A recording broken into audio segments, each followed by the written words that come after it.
Okay, இப்ப தட்டை மாத்திக்கலாம். இந்தாங்க. ஆனா செல்வநாயகி மேடம், தட்டு மாத்துறதுக்கு முன்னாடி ஒரு சின்ன விஷயம்.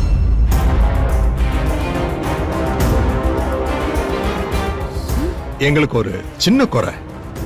என்ன விஷயம்? எங்க வீட்டுக்கு மூத்த பொண்ணு சத்யா. எங்க வீட்டுல இது முதல் கல்யாணம். அவளை அர்ஜுனுக்கு கொடுக்கறதுல எங்களுக்கு ரொம்ப சந்தோஷம். ஆனா உங்க வீட்டுல மூத்த புள்ள அபிதானே.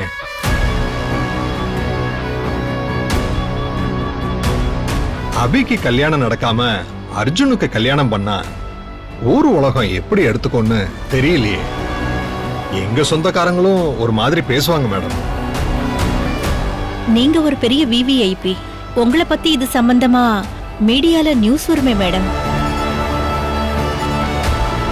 நான் இதெல்லாம் வழக்கமா நம்புற ஆள் கிடையாது.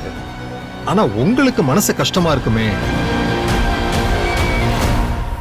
சுபத்ரா, நாம சொல்ல வேண்டியது அவங்களே சொல்றாங்க. அதானே. இப்போ அக்கா என்ன சொல்ல போகுதுன்னு பார்க்கலாம். தட்டை நீட்டிட்டு மாத்திக்க போற சந்தோஷமான நேரத்துல திடீர்னு இப்படி சொன்னா எப்படி சார்?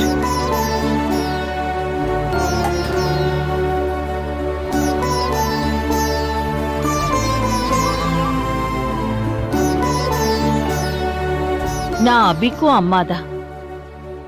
எனக்கு இதெல்லாம் புரியாதா என்ன? நானும் அதை நினைச்சுதான் 2 நாளா கன்ஃபியூஷன்ல இருக்கேன். நான் ஜோசியரை கூப்பிட்டு கூட கேட்டேன். எங்களுக்கு புரியுது மேடம். சத்யாவுக்கும் அர்ஜுனுக்கும் ஒருத்தர் பிடிச்சிருக்கு. பெரியவங்க நாம பேசுறது முக்கியம் கிடையாது. அவங்க சின்ன சிறுசுங்க. அவங்க முடிவுதான் முக்கியம்.